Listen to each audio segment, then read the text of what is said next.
السلام علیکم پیارے دوستو، اگر آپ مسلمان ہیں تو سب سے پہلے ہمارے پیارے نبی صلی اللہ علیہ وآلہ وسلم کی ذات پر ایک مرتبہ درود شریف پڑھیں۔ دوستو، ہمارے پیارے نبی صلی اللہ علیہ وآلہ وسلم انسانیت، رحمت، مہربانی، رحم دلی کی زندہ مثال تھے۔ انسانوں میں اگر سب سے بڑھ کر کسی انسان کا رتبہ ہے تو وہ ہے ہمارے نبی صلی اللہ علیہ وآلہ وسلم، جو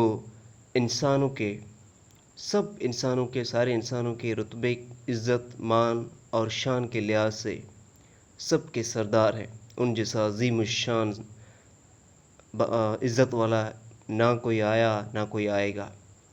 ان کی رحم دلی کی کیا مثالیں بیان کریں، ان کی خوش شناسی، ان کے پیارے اخلاقوں کی، یہاں تک کہ کافر بھی دیوانے تھے۔ اس ویڈیو میں آپ کو ایک قصہ سناؤں گا، ایک واقعہ سناؤں گا، جس واقعے میں آپ کو پتہ چلے گا کہ کیسے ہمارے پیارے نبی حضرت محمد صلی اللہ علیہ وسلم نے اپنے ایک کافر مہمان کا پاخانہ اپنے ہی ہاتھوں سے کیسے دھویا۔ دوستو، بڑا ہی دل خوش ہوتا ہے نبی صلی اللہ علیہ وسلم کی اس ان کی جو رحم دلی کی باتیں، ان کی جو رحم دلی کے واقعات ہیں، وہ پڑھ کر، وہ سن کر، اور بڑا فخر محسوس ہوتا ہے کہ ہم ہمارے پیارے نبی صلی اللہ علیہ وسلم کی امت ہیں۔ ہم بڑی خوش نصیب ہیں کہ ہمیں نبی صلی اللہ علیہ وسلم جیسا نبی ملا اور ہم ان کے امتی بنے۔ پاک ہے وہ ذات جس نے انہیں اتنا رتبہ بخشا، اور جتنی تعریف ہم نبی صلی اللہ علیہ وسلم کی کریں، یا جتنی ہم میں اتنی حیثیت ہی نہیں ہے، ایسے الفاظ ہی نہیں ہیں کہ ہم ان کی تعریف کر سکیں۔ بس یہی کہیں گے کہ درود و سلام ہمارے پیارے نبی صلی اللہ علیہ وسلم پر۔ دوستو، چلیے چلتے ہیں ٹاپک پر۔ ایک مرتبہ کا ذکر ہے، شام کے وقت حضور صلی اللہ علیہ وسلم مسجد نبوی میں تشریف فرما تھے۔ اچانک چند کافر وہاں پر آ گئے اور کہنے لگے، اے محمد صلی اللہ علیہ وآلہ وسلم، ہم بے سر و سامان ہیں اور بہت دور سے آئے ہیں، ایک رات کے لیے ہمیں اپنے پاس مہمان بنا کر رکھ لیں۔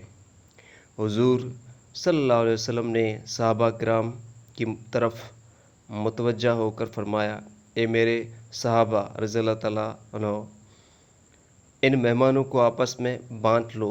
چنانچہ ہر ایک صحابی نے ایک مہمان منتخب کر لیا۔ ان مہمانوں میں سے ایک بہت پیٹو اور بسیار خور، یعنی زیادہ کھانے کا عادی تھا۔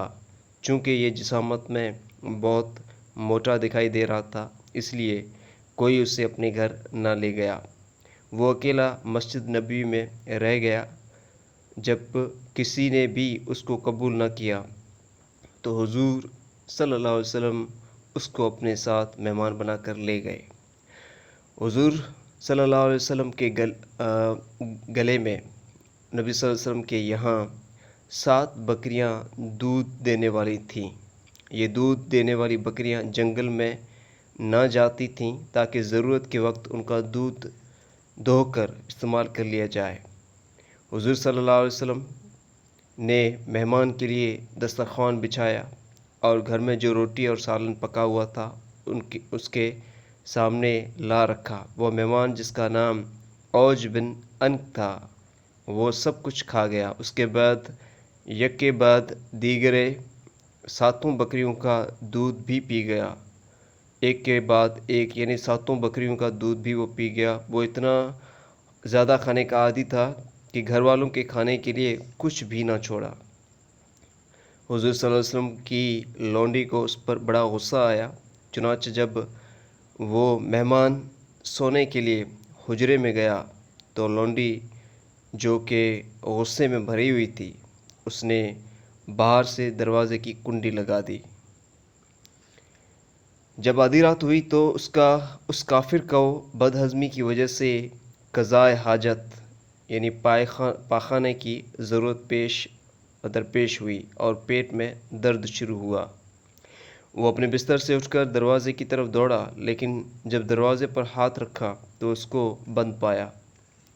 اس نے دروازہ کھولنے کی بہت تدبیریں کی مگر ناکام رہا۔ اس پر وہ بڑا پریشان ہوا۔ قضائے حاجت کی شکایت بڑی ستا رہی تھی اس کو۔ آخرکار اس نے قضائے حاجت کو دبانے کی یہ تدبیر کی کہ بستر پر لیٹ کر سو گیا۔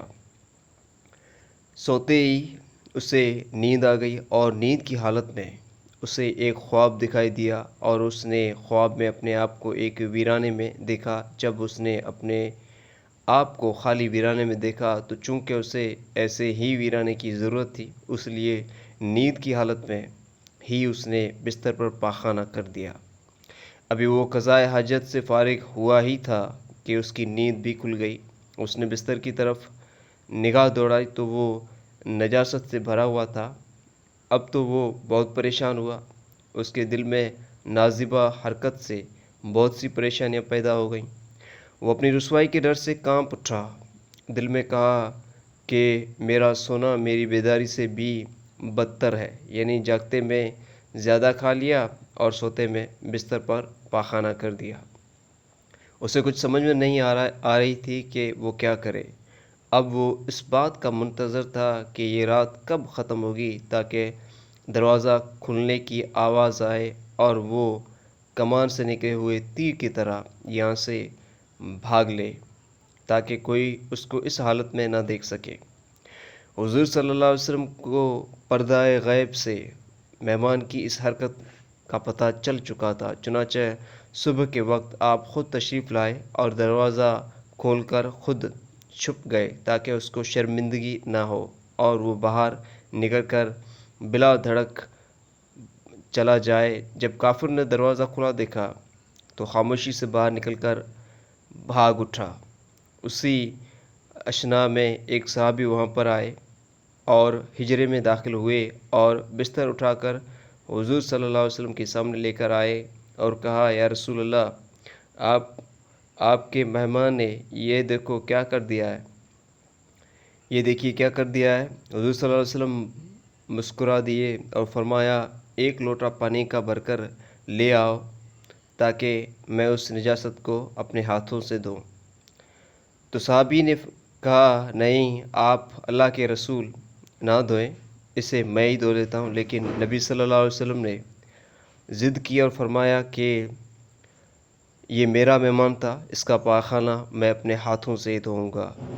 تھوڑی دیر میں وہاں پر صحابہ کرام بھی تشریف لے آئے اور سب آگے بڑھے کہ نبی صلی اللہ علیہ وسلم اس گندگی کو ہم دھو دیتے ہیں، آپ نہ دھوئیں، مگر آپ نے اپنے ہاتھوں سے جو ہے وہ پانی لے کر اس گندگی کو دھونے کا ارادہ فرمایا۔ ادھر وہ مہمان جب بھاگ کر بہت دور چلا گیا تو اسے یاد آیا کہ اس کے پاس نہایت ایک یادگار قسم کی مورتی تھی جو وہ بستر پر بھول گیا ہے، اور وہ جہاں میں نے رات کو، اس نے سوچا جہاں میں نے رات کو قیام کیا تھا شاید وہیں پر بستر پر میں بھول گیا ہوں۔ اگرچہ وہ اپنے فعل سے شرمندہ تھا مگر مورتی کی حرص نے اس کی شرمندگی ختم کر دی اور اس کو دوبارہ لوٹنے پر مجبور کر دیا۔ وہ مورتی کے لیے واپس آیا تو اس نے دیکھا حضور سرور کائنات صلی اللہ علیہ وسلم اپنے دست مبارک سے اس کی نجاست دھو رہے تھے۔ وہ نبی کریم صلی اللہ علیہ وسلم کے ان عظیم الشان اخلاق اور مہربانی اور رحم دلی کو دیکھ کر اتنا اور اس قدر متاثر ہوا کہ مورتی کو بھول گیا، اور اپنے دل میں جو حسد تھا مسلمانوں اور نبی صلی اللہ علیہ وسلم کے خلاف، جو بری باتیں تھیں، بری سوچ تھی، اس وجہ سے وہ دوڑ کر اپنا سر دیوار کو ٹکرانے لگا۔ جب اس کے سر سے خون بہا تو حضور صلی اللہ علیہ وسلم کو اس پر رحم آنا شروع ہو گیا۔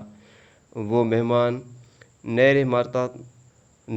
نعرے مارنے لگا اور اس نے کہا، اے لوگو، حضور صلی اللہ علیہ وسلم کی مخالفت سے ڈرو، اس عظیم انسان کی مخالفت سے ڈرو جس کے اخلاق اتنے بلند ہیں، جس کے دل کے اندر اتنی رحم دلی ہے، اپنے اور پرائے اور ہم جیسے کافروں کے لیے بھی۔ پھر وہ اپنا منہ آسمان کی طرف اٹھا کر کہتا تھا کہ میرا منہ اس قابل نہیں کہ حضور صلی اللہ علیہ وسلم کے روبرو ہوں۔ حضور صلی اللہ علیہ وسلم اس کی یہ بے قراری دیکھ کر اٹھے اور اسے اپنے سینہ اقدس سے لگا لیا، پھر اس کو اطمینان دلایا اور تسلی دیتے ہوئے نور ایمان عطا فرمایا۔ اس کے بعد حضور صلی اللہ علیہ وسلم نے اس پر ایمان پیش فرمایا، اس نے فوراً کلمہ شہادت پڑھا اور مسلمان ہو گیا۔ حضور صلی اللہ علیہ وسلم نے فرمایا تو آج کی رات بھی ہمارا مہمان رہے۔ اس نے کہا یا رسول اللہ، خدا کی قسم میں تو ہمیشہ کے لیے آپ کا مہمان ہوں، اب تو میں جہاں کہیں بھی رہوں آپ کے دسترخوان کا خوشہ چین ہوں۔ آپ نے مجھے حیات ابدی عنایت فرمائی ہے، آپ نے میرا دل مکمل طور پر جیت لیا ہے اور آپ کے اخلاق عظیم الشان ہے۔